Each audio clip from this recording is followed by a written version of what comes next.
So here's a genuinely scary story that shows you how broken our system is. This is from CNBC. Boeing nominates former Trump UN ambassador Nikki Haley to the board. Nikki Haley served as ambassador to the UN under President Donald Trump from January 2017 until December. Quote, "It's an honor to have the opportunity to contribute to Boeing's continued success as a cutting-edge industry leader and a great American company," Haley says in a statement. Boeing Chairman and CEO Dennis Muilenburg says Haley brings to Boeing an outstanding record of achievement. So, Trump's UN ambassador, the person who's responsible for diplomacy with the world, is going to work for a weapons manufacturer.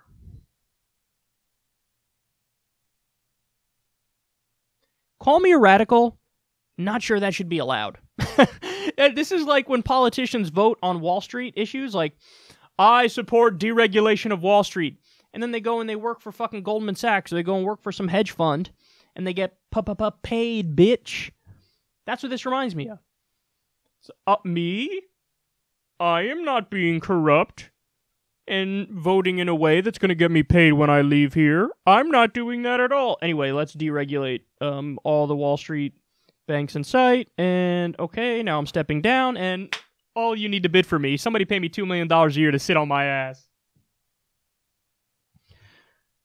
This is insanity. So, apparently Nikki Haley is quoting $200,000 for domestic speaking engagements. What's Obama? Is Obama 400,000, 600,000, something like that? I forget. The first time Obama was in the news after being president was going to Wall Street to give speeches for hundreds of thousands of dollars a pop. Very similar to Hillary Clinton. But Nikki Haley apparently isn't worth as much as them, but $200,000 a pop for domestic speaking engagements. Haley is one of many Trump officials who passed through his cabinet and right into the private sector. Goldman Sachs, he's had like 4 or 5 Goldman Sachs people in his administration, including Michael Cohen, who took... Gary Cohen. Gary Cohn. I'm getting Michael Cohen and Gary Cohn mixed up, but he actually took an exit bonus, millions and millions of dollars, got in there, pushed for Goldman Sachs interest with that tax bill, and then got the fuck out. And get this, shares of Boeing are up more than 200% since Trump's election in November 2016. And so there's the S&P 500 has only been up 30.6%. So in other words, they're up way more than what the average is. And the reason why is he pushed this massive increase in military spending that was already bloated and unnecessary. He did a massive increase, and it's just corporate welfare all day long to all the defense contractors. And by the way, Nikki Haley, when she was governor of South Carolina, worked with Boeing back then too. So you do favors for Boeing when you're South Carolina governor. When you're UN ambassador, you're incredibly hawkish all around the globe, which does massive favors for Boeing and gets them paid even more. And again, Trump's military escalation bill, his military budget was through the fucking roof. So in every way imaginable, she does policy that helps Boeing, and then boom, she's no longer UN ambassador, and she gets hired by Boeing immediately. Warmongering is profitable. I need everybody to go back, look up Dwight Eisenhower military-industrial complex. Type that into YouTube, and then watch that, and your jaw will hit the fucking ground. Because Dwight Eisenhower warned about all this, that war can become very profitable.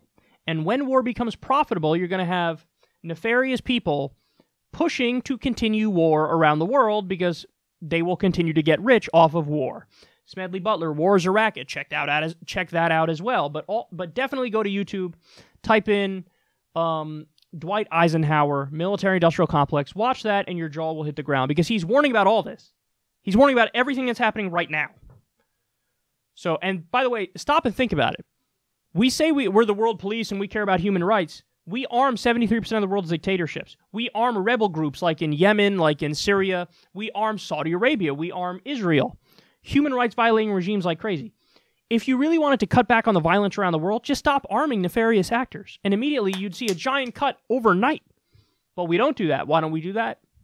Money, military-industrial complex. And now we have people who push for the interests of those defense contractors all along are now getting paid by them.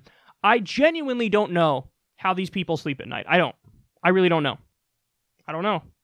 Because I wouldn't be able to sleep because of all the harm and damage you caused around the world. I know they rationalize it by saying I'm just a cog in a machine and I'm one person. I can't change that much.